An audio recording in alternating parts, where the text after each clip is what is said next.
is this deep acceptance. Could you all accept all the thoughts that came? Did you have any resistance to it when you were in the process of meditation? No resistance. But ordinarily, do we experience that? Is it nil resistance in our day-to-day life? Yeah. So that is one important component. Another important component of mindfulness is that with mindfulness meditation, as we become better and better with training, there is a total acceptance of the current experience as it is. There's no struggle or fight inwardly. Slowly we learn to the struggle or the fight with our thoughts, emotions, and the body effects of it and the physical effects of it will slowly go down or even become nil. Next important component is no identification. You are able to see the thought as something happening to you. So you are separate. Your thoughts are separate. You can say, I experience sadness versus I am sad. Is there any difference between these two statements? I experience sadness versus I am sad. Can anybody point out if there's any difference between these two states? Yes, ma'am.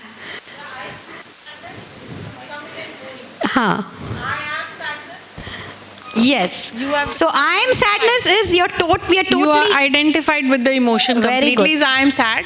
I experience sadness means I experience sadness. I experience happiness. I experience so many things. Wonderful, wonderful. So here we are able to dissociate ourselves from our thoughts and emotions, and we are able to accept it as a something floating process which is just happening to us. I am apart and my emotions and feelings are apart. So obviously the sequelae of it, like whatever, whether it's aging or rise in blood glucose or the toxic effects or the oxidation stress effects, all that, is getting halted at this very basic thought process. So normally we all get identified with our thoughts and emotions, they take over. But with, regular practice of mindfulness meditation, we are able to slowly disengage from this identity of thoughts and emotions. Next important thing, at this stage, if somebody comes and yells at you, will you react? Compared to what? What happened, what it was 1 hour ago? Response. It will be very subdued, the response, reaction. So you will react sometimes, but it will be less than what you would if you were not practicing mindfulness. Exactly. So we can give a gap between our impulse and action. See, there are two terms used here. What is impulse? What is action? Is there any difference? Impulse and action. Impulse is something impulsive. Somebody says something immediately. It just happens without your awareness. If you're quiet, the body reacts. Without your awareness, you just do something. Yes. And action is thought out and done with deliberation. Exactly. With this gap created, with this practice of mindfulness meditation, we are no more an impulsive creature. We can take our time to act. We means it's not only the I, it is also our body, it's also our physiology. It will take time to act. So from a very automatic behavior person, we slowly shift to a very conscious person. So that is what is all mindfulness about. So it sounds easy? Is it easy? So easy as it sounds. Yeah, it sounds easy, and probably a few of you got it a little bit taste of it. If not all the 5 things, at least 3 out of 5 or 4 out of 5. It is easy if we practice it, but the question is how long and when to practice. So these are the 5 important aspects of mindfulness meditation: attention, open awareness, acceptance, no identification, and choice. So these things are going to prevent our automatic patterns, which can be a voluntary reaction or voluntary body reaction, which is happening at a subtle level. So as ma'am has rightly pointed out, it sounds easy, but we are so much conditioned from birth.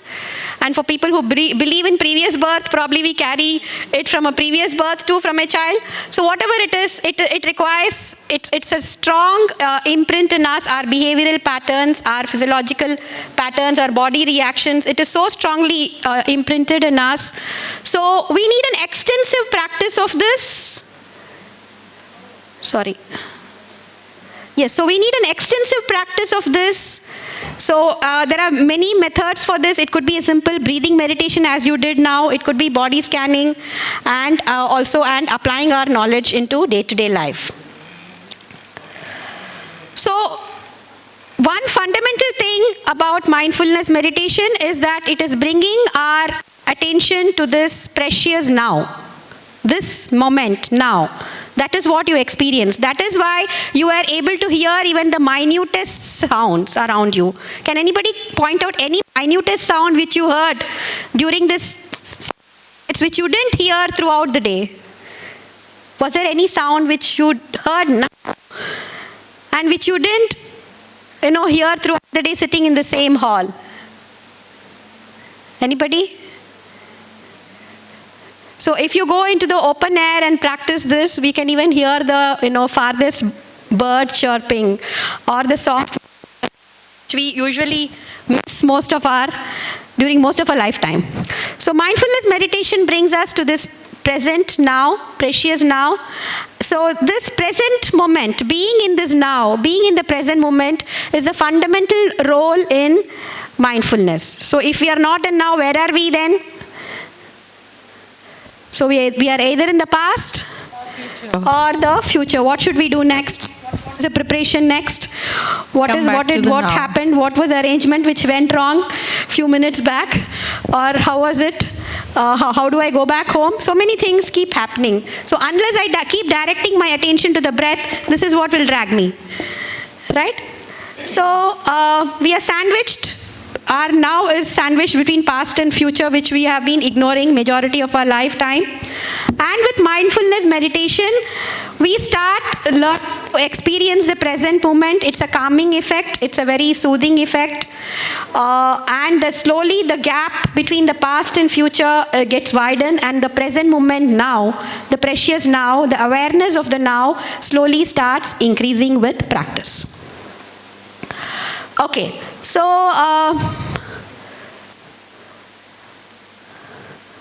that's what I said. There are two forces in our attention. There are these outside forces happening around us, which is the sounds, and it could be our TV, internal process of emotions and thoughts going on in us.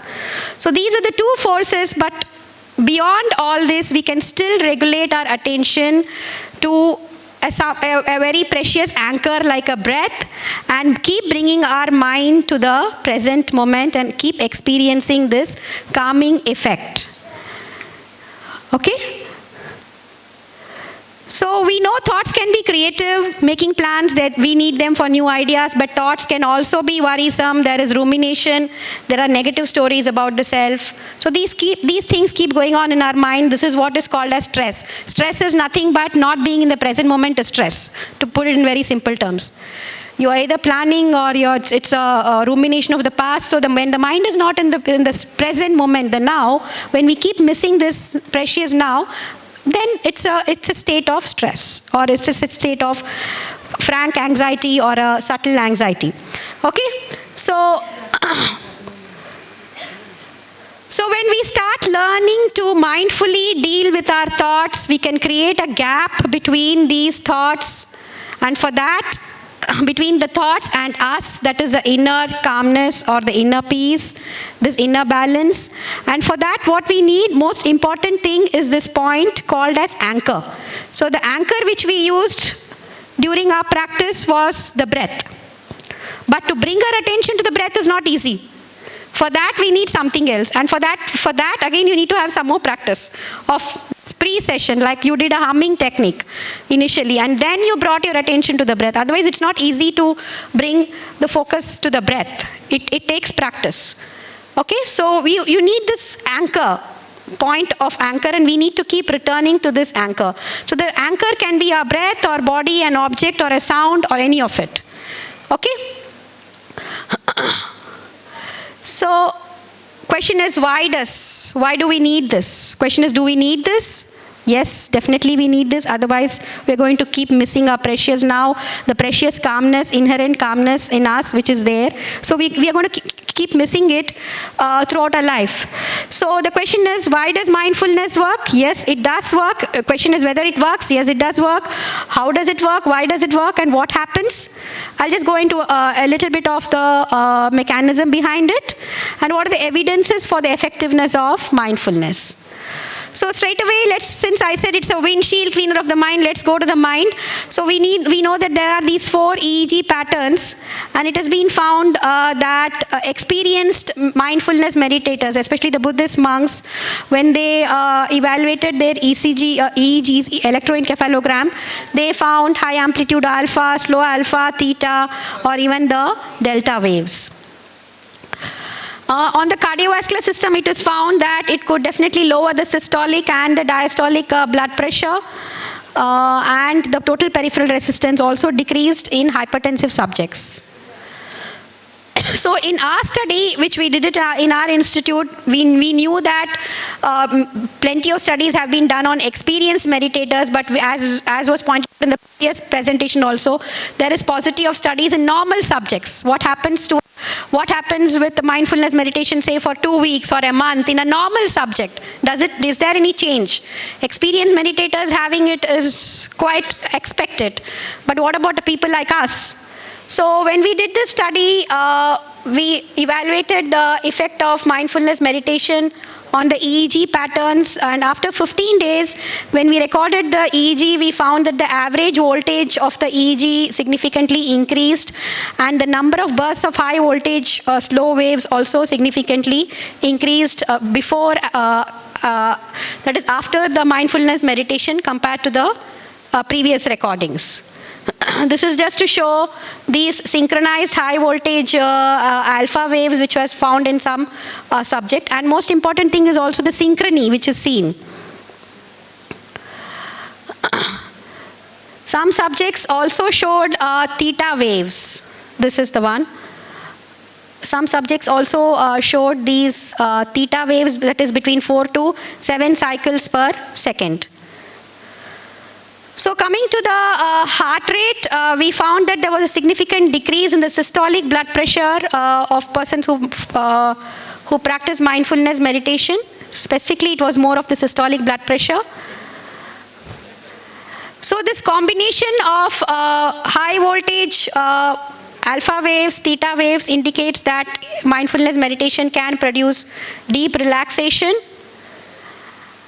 And this synchronized pattern of the EEG signals indicates that this process, the source is probably the frontal parts of the brain, which is getting trained to monitor the thought process, which is nothing but the thalamocortical oscillation which is going on, which is creating the thought process. So the basic cause here is the training to get attention, with the attention which we are quietly paying to our thoughts and emotions sitting.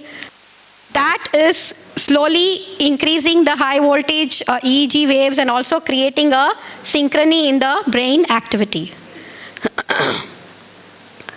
So the next study we did, mindfulness meditation on perceived stress scores and autonomic function tests of pregnant Indian women.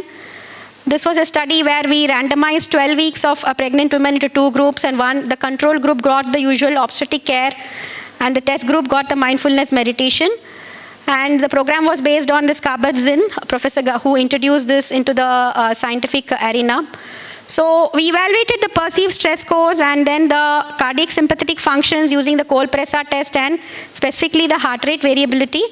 So it was found that there was a significant decrease in the perceived stress score in the pregnant women who practiced it, and the heart rate variability increased significantly in the practitioners. And along with it, the systolic blood pressure rise to the Cole-Presa test also considerably, significantly reduced in the practitioners compared to the non-practitioners in the pregnant women. So the conclusion was, in pregnancy, mindfulness meditation can cause a significant perceived stress scores. increase in the heart rate variability and a significant decrease in the blood pressure response to the cold pressor test. So what is indicate? It can be concluded that mindfulness meditation is a powerful modulator of sympathetic nervous system and can reduce the day-to-day perceived stress in pregnant women.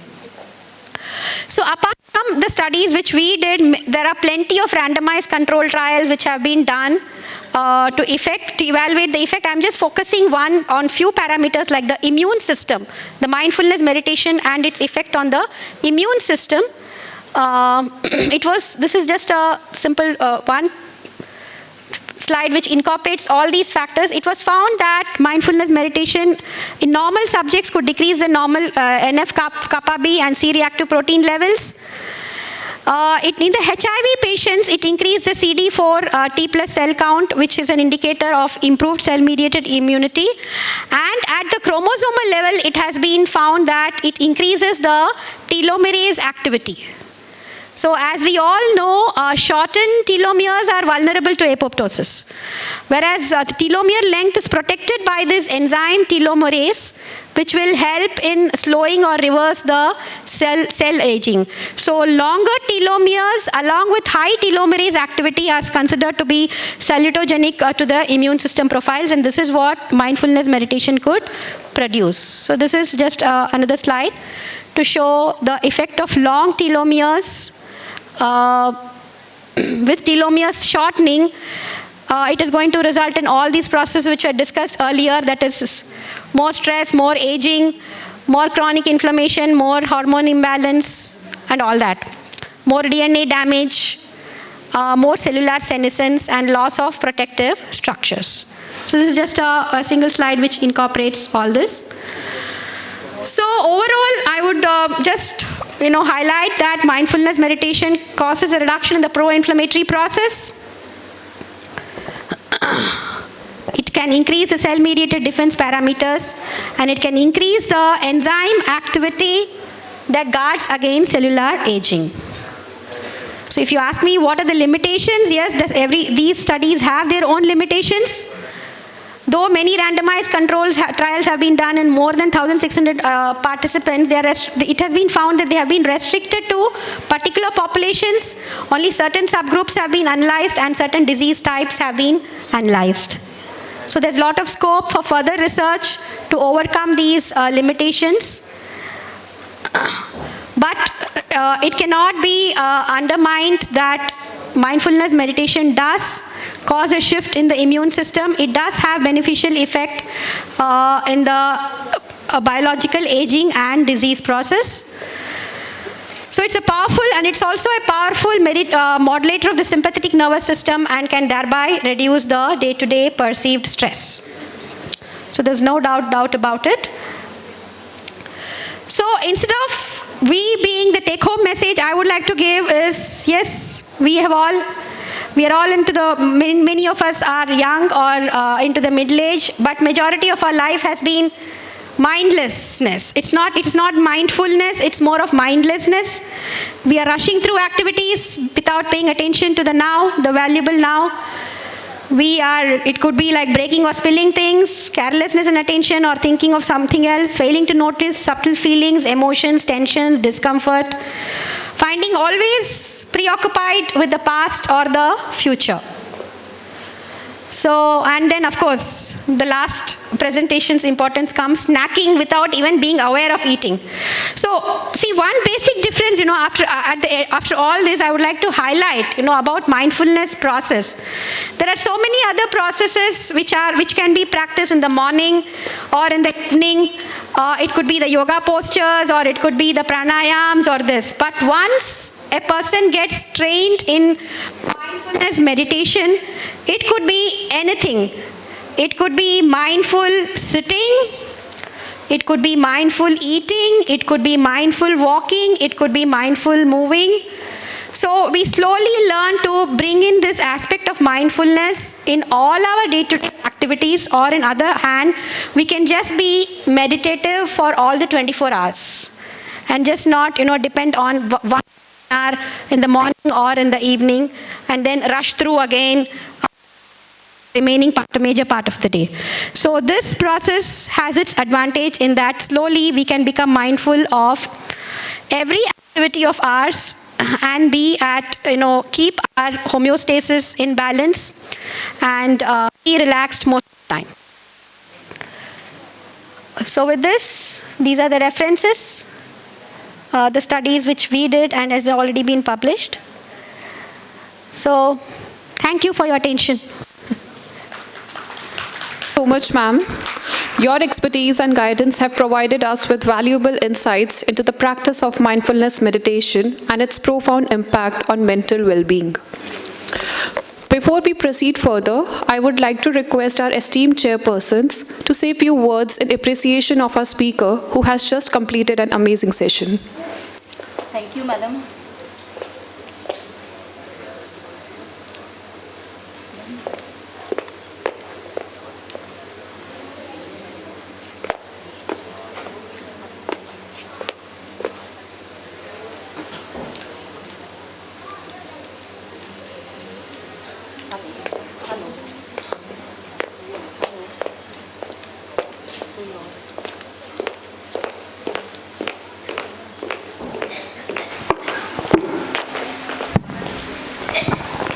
Thank you, madam, for this wonderful, informative talk, and also having the practical session also.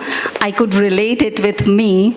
I checked myself and I thought what I was thinking. I was thinking, कितने बजे taxi चलेगी और कितने बजे तक घर पहुँचेंगे?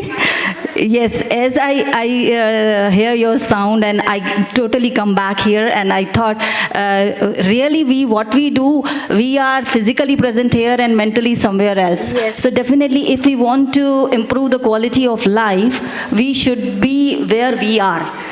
Mentally as well as physically. Right. So really it was very wonderful, and I pass on to my colleague.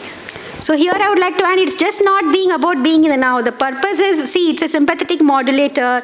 It can decrease all the basic vital parameters, keep it at a very basal level, and thereby, reduce the body stress response and the, the chain of array of reactions which begins from here to the level of cellular aging or a telomerase activity. So that is the purpose of it. One thing I want to add is, as such, mindfulness is not difficult. The main thing is we forget to give attention. Yes. All four things we can follow one after another, acceptance and all other four things. Yes. If we give attention, Exactly. the main problem is we don't give attention and we forget to give attention. Exactly. Attention is the key. And Yeah. that is what these monks do the whole life. They get trained, they give their lifetime for it to pay attention to the simple process of breath happening, which of course I have also been trying for the last 10-15 years, but then it just goes in small steps. But then yes, there is definitely some benefit happening. Yes, thank you, ma'am. In an incremental level. Yes.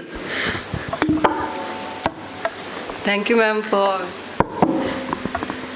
ma'am, for enlightening us for this wonderful session of mindful meditation. Yes, thank you. As we know, we are basically struggling with our past memories and future worries. So by practicing this, we can increase the attention and enjoy our present moment. And as you have said, we can change the behavior pattern also, which is also very important in teenagers also. They are very impulsive. So if we are going to change the behavior, so it will be benefiting us.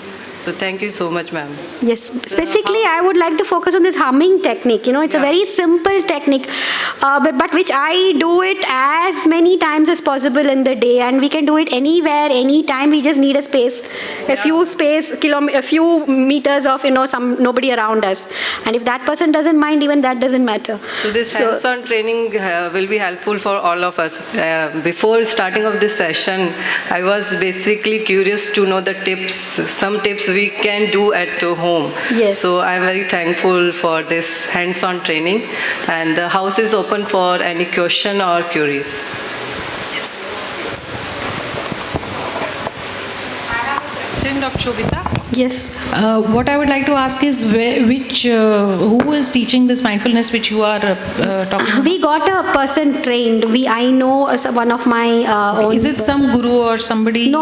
He's Okay. he's not associated with any religious organization as such, but he is trained in mindfulness. All right. He's- Very, very interesting session, and we enjoyed doing the humming and listening to the sounds and everything. Thank you very much, Dr. Thank you so Shobita. much. Thank you. I request our respected chairpersons to present memento to our esteemed speakers.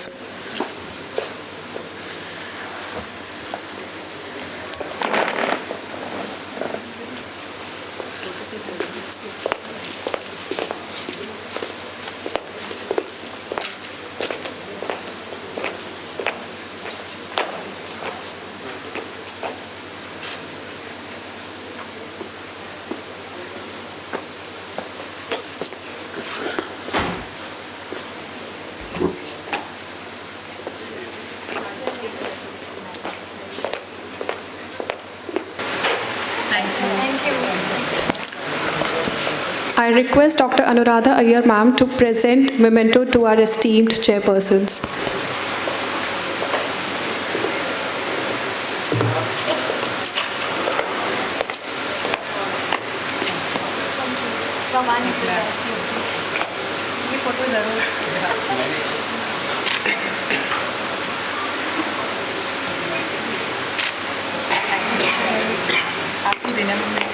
आप आए इतनी दूर no they work from here you can take I'll give you like notes because examiners will always everybody needs ma'am is in Santa Cruz so such a nice communication and people who follow each other get to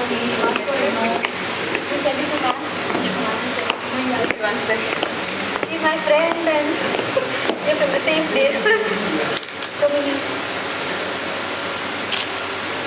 ma'am is also here I'm also Shobita that's the Iyer. secret Yeah, I'm also Shobita Iyer. जो अभी disclose नहीं किया उनको मैं दे दूँ thank you Dr. Manisha thank you so much for coming all the way it is so good once again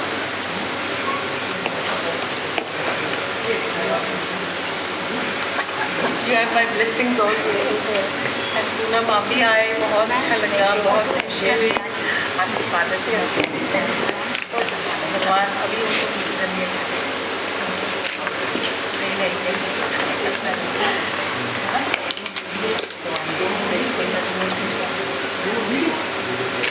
अपने परिजनों के लिए रोज प्ले करते हैं thank you so much thank you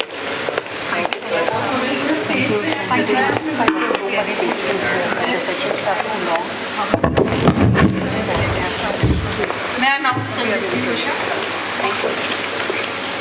Are you going to leave now?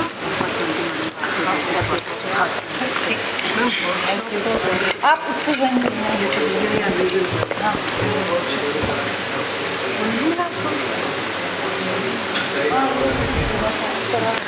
After experiencing the tranquility and inner peace brought by mindfulness meditation, we now invite you to immerse yourselves in the soothing melodies of Bhajan Sandhya.